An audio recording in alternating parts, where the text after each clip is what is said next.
있어요 모두 보고 싶었어 우리도 어쩜 이렇게 시간이 안 가는지 정말. Selamat pagi anak-anak ibu. Wah, kelihatannya semangat sekali ya pada pagi hari ini. Baik, sebelum kita memulai pelajaran kita, alangkah baiknya kita berdoa terlebih dahulu. Siapa di sini yang mau memimpin doanya? Silakan maju ke depan. Tidak ada yang mau?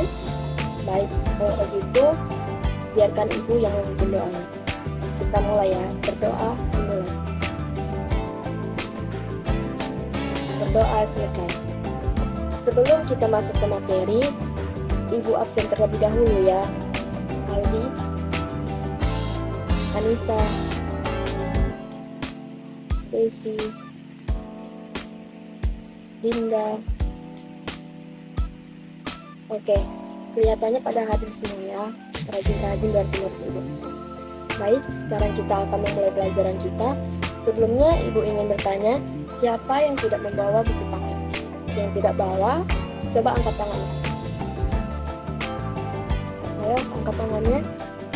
Baik, tidak ada yang angkat tangan, berarti semua pada bawa buku ya. Oke, bagus. Baik, sekarang kita akan buka buku paket kita, halaman 75. Di situ materinya tentang cara tubuh mengelola udara bersih. Nah, sebelum kita masuk ke dalam materi, ibu ingin bertanya, siapa di sini yang tahu bagaimana cara tubuh kita mengelola udara bersih? Ada yang tahu? Coba angkat tangan. Biasakan kalau ingin menjawab, angkat tangannya. Ayo, angkat tangannya. Tidak ada yang angkat tangan, berarti tidak ada yang tahu. Baik, akan ibu jelaskan mengenai cara tubuh mengelola udara bersih. Oke, kalian tahu bahwa makhluk hidup itu bernapas.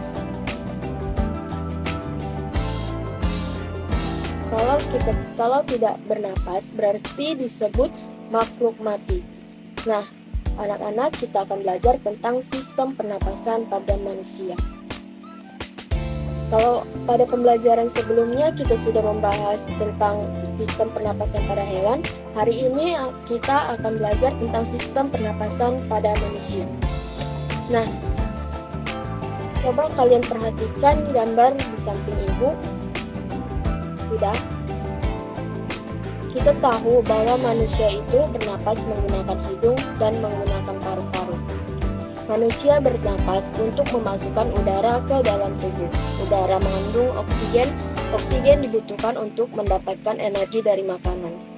Energi itu menggerakkan semua proses kehidupan yang sangat penting pada tubuh. Organ pernapasan manusia terdiri atas hidung, faring, laring, trankea, bronkus, bronkiolus, dan paru-paru atau alveolus.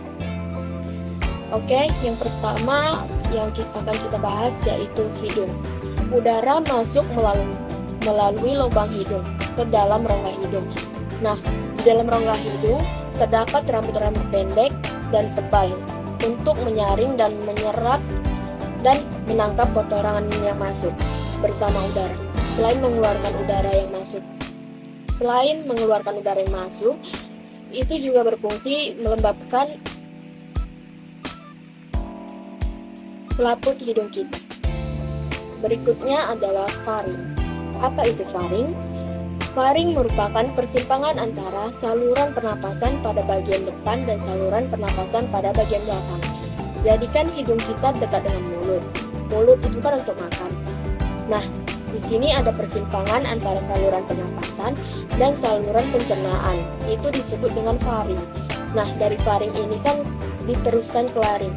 Nah, laring ini disebut dengan tekak atau jakun yang terdapat di bagian belakang faring.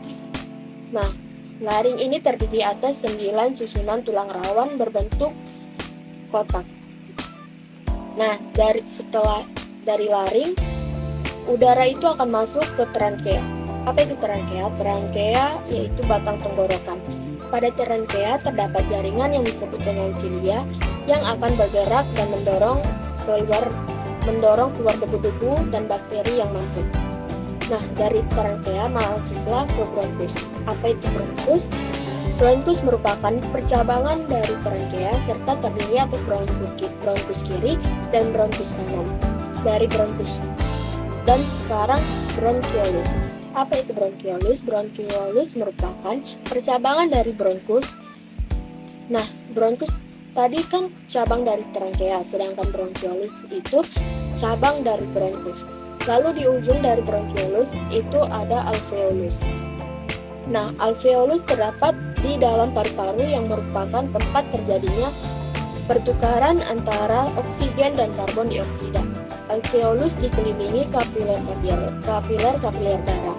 Alveolus berbentuk seperti buah anggur. Disitulah tempat terjadinya pertukaran oksigen dan karbon dioksida. Nah, udara yang masuk ke dalam tubuh melalui lubang hidung, lalu masuk ke dalam batang tenggorokan. Batang tenggorokan adalah sebuah pipa mulai dari belakang hidung dan mulut, lalu turun ke paru-paru. Dari batang tenggorokan, udara masuk ke dalam paru-paru. Di dalam paru-paru, oksigen terserap ke dalam pembuluh darah halus. Sebaliknya, gas karbon dioksida dari pembuluh darah masuk ke dalam paru-paru dan selanjutnya dibuang saat kita menghembuskan napas. Nah, anak-anak ibu yang hebat, saat kita beristirahat atau tidur, dalam setiap tarikan napas, kita mengisap dan menghembuskan sekitar setengah liter udara. Kita menarik napas sebanyak 15-20 kali setiap menitnya. Sebaliknya, setelah beraktivitas berat, misalnya balapan lari, kita membutuhkan lebih banyak oksigen. Saat kita menarik napas lebih dalam dan lebih cepat, dalam setiap tarikan napas kita menghirup udara sebanyak 3 liter atau lebih. Dalam setiap menit, kita menarik napas sebanyak 50 kali atau bahkan lebih. Itulah sebabnya kita terengah-engah. Lambat cepatnya kita menarik napas tergantung aktivitas yang sedang kita lakukan. Sebaliknya, kita juga dapat mengatur pernapasan sesuai aktivitas yang sedang kita lakukan. Oke, semuanya sudah paham? Kalau belum paham, silakan bertanya. Tidak ada yang bertanya, berarti sudah paham ya. Nah, karena kalian sudah paham, Ibu akan memberikan kalian tugas. Tugasnya yaitu coba kalian gambarkan sistem pernapasan pada manusia dan akan dikumpulkan pada pertemuan selanjutnya.